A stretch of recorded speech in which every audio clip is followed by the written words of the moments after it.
这女孩每次杀人前都会看一部犯罪电影，学习一下最新的尸体处理方式，然后躺进冰柜，替目标试一下舒适程度。不过千万得小心，这门一旦关上可就打不开了。要是你好奇她为什么要杀人，那不妨看一下安娜的成长经历。在生命中最美好的16岁，偏偏有几个校霸看她不顺眼，天天变着法的孤立她，她因此感到焦虑，忍不住的揪头发，结果头发越来越少。就在一次校园舞会上，领头的朱莉竟然当众揭穿她已经秃了的事，这不抑郁都要发疯了吧？可安娜却还是长大了。还找到了一份报社行政助理的工作，可由于性格内向加上社恐，老板只把她当成了衣架。或许你会觉得这又没什么，这不就是打工人该干的事吗？可哪怕是帮老板倒的咖啡，从饮水机到办公室这么点路，安娜都会因为同事的无视洒掉一半。晚上到了下班时间，她明明还在打印资料，可同事们却直接关灯锁门，根本没把她当人看。其实即便受了这么多委屈，安娜仍想笑着面对生活，因为她还有个爱她的老爹。虽然饱受病痛折磨，可老爹却看出了安娜的心事，他希望女儿不要总是委曲求全，要向身边的人展示更凶狠的自己。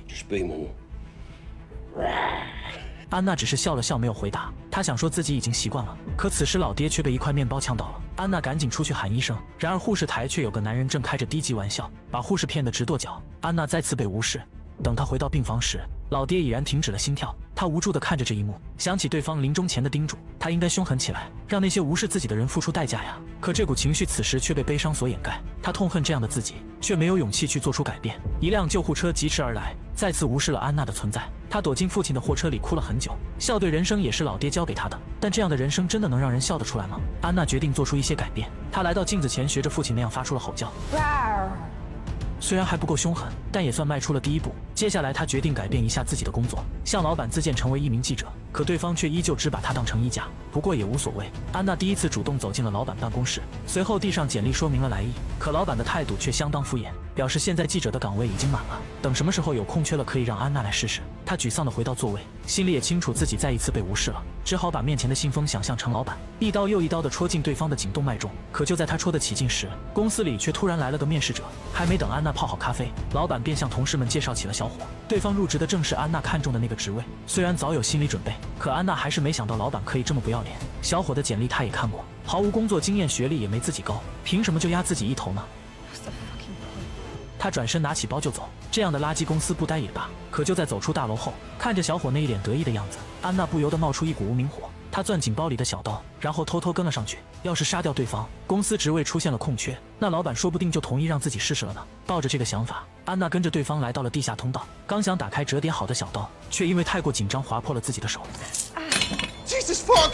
I'm sorry. What are you? I was just. Shut myself. There's 安娜的心顿时提到了嗓子眼，好在她很聪明，连忙解释说每个员工入职都要填表，刚刚忘记跟小伙说了。就在两人交换了联系方式后，场面一时间陷入了尴尬之中。明明已经说了再见，两人却都没有挪动脚步。安娜可不想解释为什么自己脚底下会有一把刀，好在最后还是小伙没绷住，率先转身离开了。随着杀戮的欲望渐渐平息，安娜又变回了那个懦弱的女孩。杀人靠的显然不是一时冲动，她还需要一个契机。就在老爹的葬礼上，安娜赢回了自己最后一个亲人。可在多年未见后，姐姐艾米丽竟然连她的姓名都忘记了，两人也没什么共同话题。好不容易等到葬礼结束，安娜却在来吊唁的客人中发现了最不想看见的人，正是那群在高中时霸凌自己的同学。她本能的想要躲避，可一转身却看到父亲被丢进了垃圾桶。就在安娜感到无比愤怒之际，姐姐艾米丽来向她告别了，表示她已经找好了中介，要把父亲留下的房子和车全卖了。安娜想要拒绝，可对方却再次习惯性的无视了她，只是让安娜尽快搬走，卖房子的钱到时候两人平分。也不等她说话，艾米丽便匆匆坐上车走了。然而真正让安娜无法接受的，却是在回家的路上，发现要卖她房子的中介竟就是4人组的老大朱莉。她失魂落魄地站在广告牌下，心中充满了恐惧与委屈，手却忍不住地伸向了自己的头发。伴随着一阵剧痛，她竟硬生生地扯下了一块头皮。可还没等她懊恼，路边突然传来一阵狗叫声。不知何时，安娜已经松开了狗绳，导致父亲留给她的小狗倒在血泊之中。那或许是她在这世上唯一的朋友了。随着心中复仇的火焰熊熊燃起，安娜愤恨地看向了广告牌上的女人。她找到对方所在的舞厅，第一次勇敢说出了自己的想法，让朱莉滚出自己的生活。那房子她是不会卖的。可没想到朱莉却再次无视了她，反而用奇怪的眼神看向了安娜的头顶。随着4人组发出的冷嘲热讽，安娜仿佛回到了当年的校园舞会，自己在众目睽睽之下被拿走了假发，那是她心中永远无法忘却的阴影。安娜无奈地走出舞厅，眼泪与雨水混合在了一起。街上的路人依旧把她当成了透明人，但也是时候做出改变了。就在桥洞下避雨时，一个喝醉酒的男人竟滋了安娜一身的尿，她气愤地起身踢了对方一脚，可男人非但不道歉，竟还咄咄逼人的要求赔他裤子。安娜迫不得已挥出了父亲的小刀，可男人却更生气了，这可是他最喜欢的一件衬衫。眼看男人朝自己扑来，安娜终于在此时爆发了，直接一刀插进了男人的脖子，随着血液喷射而出，她的内心从未感受到如此的畅快。一刀接着一刀，安娜终于完成了蜕变。难道老实人就活该被欺负吗？虽然事后有一瞬间的慌乱，可她很快冷静下来，大雨洗刷掉了大部分罪证，只要把尸体推进河里，有谁会知道是他干的呢？说来也奇怪，当安娜释放了内心真正的自己后，路人竟然再也不会无视她了。她再也不是一颗可以随意拿捏的甜豌豆，而是化作了一颗子弹，要让所有伤害过她的人付出代价。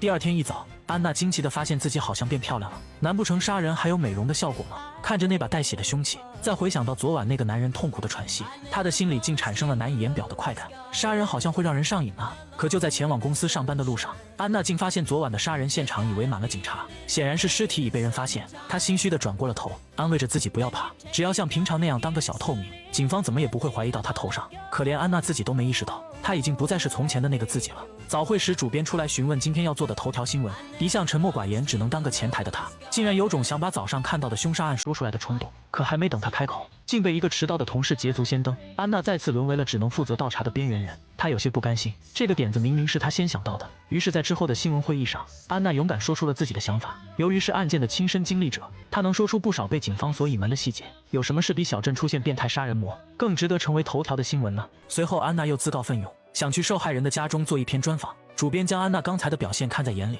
当即派了新入职的肖恩跟其一起。可安娜心中其实还有另一个打算，她想借助媒体的力量，引导舆论改变警方的调查方向，顺便查一下死者的人品，减轻一些杀人后的负罪感。来到死者的家中，其母亲自然是对儿子极尽维护。安娜有些失望，只好借着上厕所的机会，偷偷溜进死者的房间碰碰运气。就在地上的垃圾桶里，她发现了死者因为酗酒被开除的通知。看来对方并不像其母亲说的那样是个好人。匆忙离开后，两人又去拜访了附近的邻居，更加肯定了安娜的猜测。死者喝酒后经常会跟邻居们发生冲突，可以说是一个不折不扣的恶棍了。安娜已经想好了新闻稿，要将对方的死因归咎于平时的坏人缘。这么多嫌疑人估计也够警方查的了。可眼看肖恩有些不忍心，安娜也很通情达理，表示可以给死者立两个人设，一个母亲的好儿子，另一个则是邻居眼中的恶棍，选择哪个全由主编来定夺。最后的结果很明显，有什么是比一个坏人被杀更能促进报纸销量的呢？鉴于安娜出色的表现，这天下班后，主编竟然破天荒地邀请她一起去参加公司的迎新晚会。要是搁在以前，安娜只会被无视，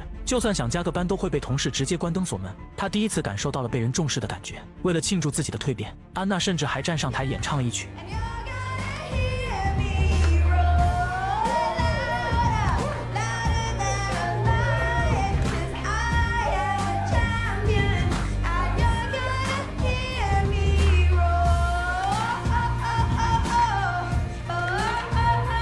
可就在气氛逐渐嗨起来之际，歌声却被几个警察所打断。他们正是前来调查昨晚男人被杀一案的。安娜有些心虚地来到吧台，本想给自己点杯酒压压惊，却没想到竟在隔壁遇到了那个导致父亲去世的男人。对方还和以前一样，根本不理会其他人的感受。Chop, chop.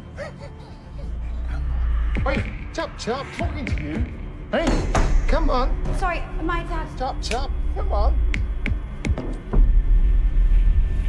Not thirsty anymore. 莫非当时护士也是被这一个玩笑叫走的吗？安娜的心中突然萌生了一个大胆的想法，在警方眼皮底下杀人是种什么体验呢？想想都带劲啊！她的心脏因为兴奋剧烈跳动起来。可就在跟着男人走出酒吧时，一个警官却突然叫住了她。 Be careful getting out, mate. Just until we nail this guy. Of course. Hope you get him. Yeah. 安娜将身影融入黑夜，她仿佛天生便有当杀手的潜质，懂得利用自己的弱小，骗取强大猎物的同情后，再伺机给予致命一击。第二次作案的安娜很有经验，将尸体弃置在垃圾场，吸引来野猫野狗就能毁掉大部分罪证。做完收尾工作后，安娜哼着歌走在了回家的路上，却再次看到了那个令她厌恶的女人。当年的她即便躲进了洗手间，却仍逃不掉被对方霸凌。如今她的内心已足够强大，是时候直面这位心魔了。 People I'd love to kill. 安娜已经迫不及待地想杀掉对方了。她来到超市购买了处理血迹的清洁剂，可就在准备付账时，收银员却带着他的破耳机，无视了安娜想要个袋子的请求。那她自己找总行了吧？岂料收银员却跟朋友吐槽，店里有个人东张西望的像个小偷。安娜可不是以前那个懦弱的女孩了，有仇现场就得报。既然收银员这么喜欢打电话，那不如就帮他测试一下手机的防水性能吧。On? Yeah, babe. 紧接着，安娜又去了一趟父亲的修车店，准备拿些防水布来作为裹尸袋。就在准备离开时，她遇到了店里的修理工山姆。自从父亲死后，对方便一直想买下这个店铺。安娜对其是有爱慕之心的，便答应了其共进晚餐的请求。回去后，安娜给自己拿了盒冰淇淋，再搭配上一部血腥的犯罪电影，让身体和精神同时得到了满足。随后，她又来到自己精心布置的尸体处理间，给目标朱莉打去了电话。对方现在是房屋中介的明星经纪人，安娜便以卖房子的理由约了朱莉明晚来家里看房，一切准备妥当。她踏实的去了公司上班。虽然主编对其的迟到很不满，可在安娜递上自己花钱买的咖啡后，任何错误便都有了被原谅的理由。当然，其他同事的心情也得顾及。安娜从面包店买来了糕点，获得了众人的一片称赞。如今的她再也不是公司的小透明了。可在看到公司昨天出版的报纸后，安娜却瞬间呆住了。头条新闻明明是她的点子，可署名那一栏却只有同事杰夫的名字。她气愤地来到茶水间质问，然而对方却表示文章是谁写的就谁署名，安娜的名字只能出现在第38页，报社行政助理的那一栏。安娜顿时气不打一处来，买来的咖啡还真是喂了狗了。她咽不下这口气，于是趁着杰夫出去上厕所，偷偷在咖啡里倒了些美乳。这东西治疗便秘有奇效，而且味道正好可以被咖啡的苦味所掩盖。可此时身后却突然出现一个人影，正是上次跟安娜一起出去采访的肖恩。他还挺会撩，调侃安娜是不是偷偷在面包里下了毒，偏要其先咬一口，然后自己才肯吃。谈笑间，杰夫走了进来。茶水间现在就只有一块果酱面包，肖恩嘴里吃着，可安娜的嘴边竟也沾着果酱。这换谁来都会觉得两人有猫腻吧。就在气氛逐渐暧昧之际，一个大妈竟突然闯入了报社，她正是为了昨日的头条新闻来的。那天安娜去采访时，明明说要报道她儿子孝顺的一面，可现在报纸上却把儿子报道成了恶棍，她一定要来讨个说法。不得不说，杰夫还挺有担当，站出来表示文章是自己写的，有事就冲他来。安娜一瞬间有些后悔给其下了泻药，但功不抵过，在用报道事实的理由打发走大妈后，杰夫便被彻底锁死在了卫生间。好不容易处理干净，却也已经浑身虚脱。安娜露出了幸灾乐祸的表情，谁让对方要抢自己的新闻呢？她用生涩的手法化起了妆。晚上跟山姆是她的第一次约会，她画得很认真，可效果却很难评，倒是把准备下班的肖恩吓了一跳，甚至还主动邀请她去喝一杯。可惜安娜对小奶狗不感兴趣，说了句改天便赶往了约好的餐厅。然而足足等了2个小时，连服务员都来暗示她现在座位很紧缺了，山姆才匆匆赶来。可一个想握手，一个想拥抱，这袭胸也不知是故意的还是不小心。坐下来后，山姆满口谈的都是生意，可架不住安娜喜欢啊。一出门他便大胆表示了自己的爱意，山姆也没有拒绝。顺水推舟下，两人度过了一个美好的夜晚。第二天的清晨，就在安娜开心的手舞足蹈之际，却被一个电话打破了这短暂的美好。针对前几天的谋杀案，警局让她去协助调查。安娜慌得一时间有些腿软，可她很快冷静下来，既然没有上门逮捕，那就说明只是普通的协助调查。原来那天在桥洞杀人时所在的公园是需要刷卡入园的，警方正在排查那天进入过的行人。安娜实话实说，那天她白天刚办完父亲的葬礼，晚上养的狗还被车撞死，心情不好去公园散个步也很合理吧。眼看安娜都这么惨了，警官也没有为难她，而且说话间警局又接到了报案，河里发现了第2具尸体，死法与第1起案件一样，都是身中数刀流血过多而亡。安娜的身份虽然暂时还没被发现，但她也明白近期得低调一点了，等风头过了再报仇也不迟。于是她想打电话给朱莉取消晚上的看房，可没想到还没开口，对方就先一步表示晚上有事改天再约。虽然又被无视了一次，安娜却并没有生气，她现在正处于热恋期，脾气格外的好。可就在给山姆发了短信后，对方却表示店里晚上有客人，得晚一点才能赴约。安娜却等不及了，当即主动开车去了店里。可万万没想到，山姆所说的客人竟然就是朱莉。看着这对狗男女，安娜只觉得肺都要气炸了。Shit, sorry. 原来朱莉不仅要买她住的房子，连父亲留下的修车厂也想一起买下来。安娜心中的杀意再也压不住了，她假装告别，却悄悄顺走了朱莉的手机，随后来到对方的汽车边上，用一把螺丝刀放光了轮胎里的气。接下来便是安静的等待。等两人聊完了生意，在卿卿我我一番后，山姆率先离开。朱莉这才发现手机不见了，她以为是忘在了店里，可身为店老板的安娜却说自己没钥匙，也没有山姆的电话。虽然有点不相信，可车也没法开，她只好接受安娜的好意，坐上了这辆通往死亡的火车。安娜将车开回了自己家，表示择日不如撞日，正好现在有空就去家里看看房子呗。朱莉也没得选，她只希望赶紧把房子看完就回家。可走着走着，安娜就把她带到了地下室。眼看朱莉已经成了瓮中之鳖，她终于可以释放真正的自己了。 I killed those men. 可安娜还是太过得意忘形了，狮子搏兔一用全力，更何况她现在还是只牙都没长齐的幼狮呢。人高马大的朱莉一把将她推开，安娜唯一的武器也掉落到了冰柜底下，赤手空拳下她显然不是对手。好在连老天都在帮她，朱莉匆忙中踩到了地上的清洁剂，安娜赶紧走上前，拿起一块冻肉狠狠砸了下去。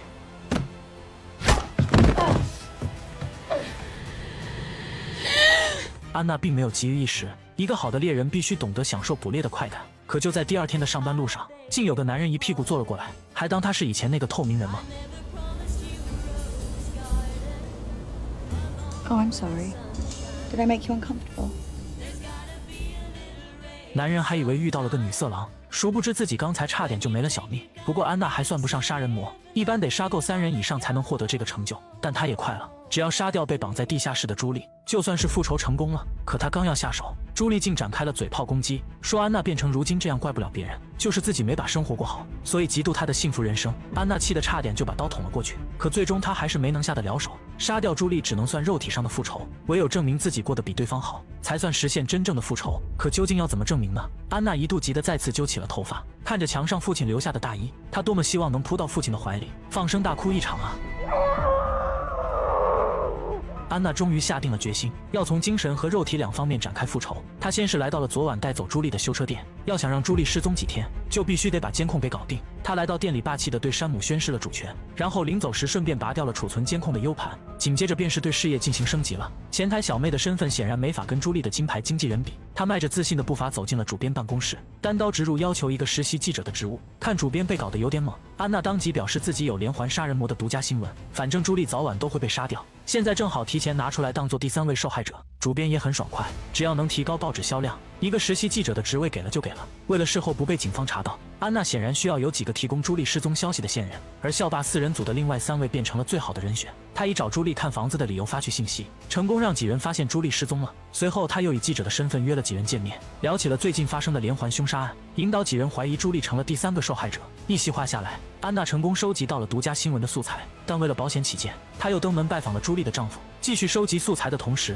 她还想看看朱莉的生活是否真的那么完美。可惜让她失望了，夫妻2人恩爱和睦，怎么看都像是模范家庭。安娜有些生气，要不是高中时的那些遭遇，说不定她也能拥有这样的生活。趁着丈夫去接电话，安娜决定先收点利息，比如顺走1瓶红酒，拿走朱莉的1件衣服，然后把泡的茶倒进沙发的空隙。要是你觉得这样的行为也太恶劣了，可看过安娜以前遭遇过的欺负后，你就会知道这一点都不过分了。回去后，安娜难得加了回班，将朱莉可能成为第3个受害者的新闻定了稿。看着署名的文章，安娜和肖恩同时开心地跳了起来，可一个想击掌，一个想拥抱。安娜跟齐的关系显然与山姆正好相反，她喜欢山姆，肖恩喜欢她，属实是形成闭环了。好在一通电话的打来缓解了尴尬，可接通后安娜的脸色却变得难看起来。姐姐艾米丽竟然对卖房子的事还不死心，已经派了测量师去家里计算面积。要知道朱莉可还被关在地下室呢。她火急火燎地赶回了家，总算在测量师进门的前1秒拦住了对方。可朱莉显然也听到了外面的响声，安娜一进门就听见了对方支支吾吾的喊叫，可她却一点都不急，从容地给自己换上白天顺来的衣服，然后美美地化个妆，拎着红酒来到朱莉面前炫耀起来。只用了1天时间，她便有了一份记者的事业，还同时拥有了2份爱情。朱莉的嘴上自然没啥好话，可安娜却并不在意，她没必要跟一个将死之人置气。肖恩那个小奶狗还在餐厅等她呢，这本来是属于2人的庆功宴。You are full of surprises.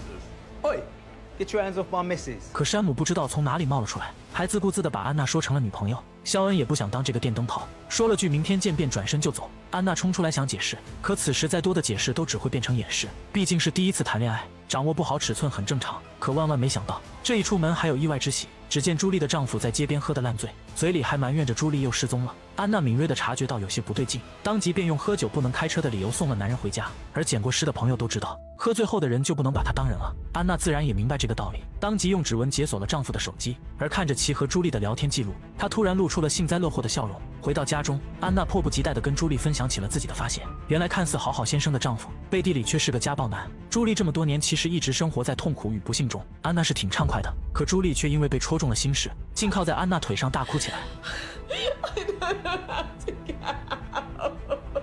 安娜不知所措地僵在原地，这人他是杀还是不杀呢？可不管怎样，新闻稿还是如期发布了出去。只是让安娜没想到的是，如此高调的行为已经吸引了警官黑妹的注意。其实她本质上跟安娜是一类人，都是在生活中容易被忽视的那种。就像她想洗个澡，可房东太太却总是无视她的存在，关掉热水。而即便当上了警察，黑妹也是同事们打趣捉弄的对象，只是她却把这股怨气发泄到了罪犯身上。比如这回的连环杀人魔，黑妹不停地翻找着附近的监控，终于在舞厅里发现了奇怪的一幕。还记得上次安娜来警局做笔录时，说自己在舞厅跟几个朋友待到很晚，可监控里的几人明显爆发了冲突，再加上朱莉失踪的新闻稿上署名的记者恰好就是安娜，这种种巧合联系在一起后，她似乎找到了这起谋杀案的正确答案。只是那个杀人魔如今却不得不倒起了马桶。都说杀人很难，可他却觉得绑票更吃力，不仅要给对方端茶倒水，更重要的还得小心着对方逃跑。只是出门拿个外卖的功夫，朱莉竟然就偷偷拿到了剪刀，趁安娜不注意刺了过来。安娜顿时气不打一处来，自己好吃好喝供着，朱莉为什么总要想着逃跑呢？她气愤地给自己包扎好伤口，随后拿起扫帚狠狠敲了下去。Don't push me. 可看着朱莉裤子上的那一抹红色，她突然又心软了。同为女性，她突然能理解对方现在的暴躁和易怒了。被绑这么多天后，朱莉第一次洗了回澡，她展示了自己脖子上的伤口。上一次离家出走后，丈夫马库斯直接把她推向了玻璃门。从某种意义上来说，他曾对安娜施加过的暴力，如今通过马库斯已经全部还了回来。两人第一次面对面谈了回心。说起多年前的霸凌，朱莉表示自己其实也是因为嫉妒安娜有个爱着她的老爹，可她却什么都没有，只能通过欺负安娜获得短暂的愉悦。朱莉为自己曾犯过的错道了歉。 I'm sorry. 两人之间似乎产生了斯德哥尔摩效应，竟互相同情起来。可安娜却不敢冒险放走对方，要是朱莉报了警，那她刚取得的美好人生顷刻间便会化为乌有。说话间，手机响起，竟是有警察去山姆那询问了朱莉的失踪。安娜有些慌乱，可事实上她根本不用担心。发现端倪的黑妹跟安娜一样，都是在生活中不起眼的小角色。她跟警局领导汇报，表示查到了安娜就是连环杀手的可能。然而领导却根本不相信，让她在没有找到证据前不要胡乱猜测。黑妹也习惯了，她正好可以利用自己容易被无视的特点，偷偷对安娜展开调查。可惜她还是来晚了一步。朱莉失踪那天的监控早已被安娜带走，但这也让黑妹愈发相信自己的判断，而安娜还不知危险已悄然逼近。她回到报社想跟进朱莉失踪的新闻，可一个新人的崛起就意味着老员工的落寞。杰夫看不惯安娜的风头正盛，竟表示自己从朱莉丈夫那得到了情报，对方做了什么自己心里很清楚。就在安娜不安的心情中，小镇为寻找朱莉举办了交流会。作为第一个爆料新闻的安娜自然得出席，可就在会场角落，安娜发现杰夫竟跟马库斯窃窃私语着什么，她有种做坏事被人发现的心虚感，于是一个劲的想要逃离。可没想到马库斯不愧是喜欢家暴的人，竟直接追上来拉住了安娜，痛斥她竟然敢往自己家沙发倒咖啡。马库斯已经跟杰夫说了这件事，一定要让安娜身败名裂。好在肖恩及时出现，这才阻止了马库斯更过激的行为。可心烦意乱的安娜却并不领情，一时上头说了气话。 Why are you always just there? It's like you're obsessed with me. No, I just like you. 安娜偷偷跟在了马库斯身后，且不说对家暴男的厌恶，就算是为了保住自己的工作和生活，她也得干掉对方。只要像前2次那样，拿出匕首插进对方的脖子，再强壮的男人都会瞬间倒地。可就在安娜举起刀的一瞬间，背后竟传来了一个熟悉的声音。场面一时间有些尴尬，可杰夫很快便意识到安娜便是那个连环杀人魔，那不跑还等什么呢？安娜想冲上去解释，可哪有提着刀去解释的？ Wait! 杰夫骑着车飞驰在大街上，心中是既害怕又兴奋。要是把发现连环杀手的新闻一发，那看谁以后还敢再说他了。可就算身后有个杀人魔，过马路也得观察左右车辆啊。被压成肉泥的杰夫显然是活不了了，可安娜却仍心有余悸。她来到河边，用力擦拭着小刀上的指纹。虽然这是父亲留下的遗物，可人总要抛下过去才能继续前进。就在她闭上眼睛准备将其扔掉之际，兜里的手机响起，竟是马库斯发来了威胁，说要去安娜家里揍她一顿。安娜也是一整个大无语，她本想出言反击，可突然灵机一动，想到了一个为自己脱罪的好办法，说不定可以利用朱莉被家暴的事，将连环杀手的罪名安在马库斯身上。但她还想试探一下朱莉的态度。就在这天晚上，安娜说要准备和山姆的约会，可她的化妆技巧却实在不咋地，于是朱莉主动提出了帮忙，为其选择了最合适的妆容。然而就在准备画眼线时，朱莉的手却停住了。此时她只要用力戳下去，就能干掉安娜逃出去。可她犹豫了，外面那个每天被家暴的人生，真的是她所渴望的自由吗？她没能下得去手，但也成功通过了安娜的测试。朱莉不是曾哭诉想摆脱家暴的丈夫吗？那就由她来帮忙吧。两人驱车赶往了郊外的一栋别墅，这里本是朱莉和丈夫的婚房，如今却被安娜伪装成了囚禁朱莉的牢笼。马库斯不是喜欢家暴控制欲很强吗？那极端起来绑个人没毛病吧？安娜将食物残渣撒在地上，营造出朱莉在这生活了很久的样子，随后又将匕首放在边上的抽屉里。她已经用朱莉的手机通知了马库斯，只要等对方一上楼，朱莉再装成被绑架的样子，就能引得马库斯找到匕首割开绳索。安娜承认自己有赌的成分，可看朱莉的配合程度，她显然是赌对了。朱莉的确有着想要摆脱家暴的决心，可没想到的是，马库斯的控制欲竟不是一般的强。朱莉明明是个受害者，他竟认为是朱莉行为不检点勾引了男人，直接在现场便又开始了一次家暴。安娜只好现身解围，然后鼓励朱莉提出了离婚。岂料马库斯强壮的外表下内心却很脆弱，竟然站到了围栏边上，想以此逼迫朱莉收回离婚的要求。眼看朱莉又要心软，安娜当即帮忙推了一把。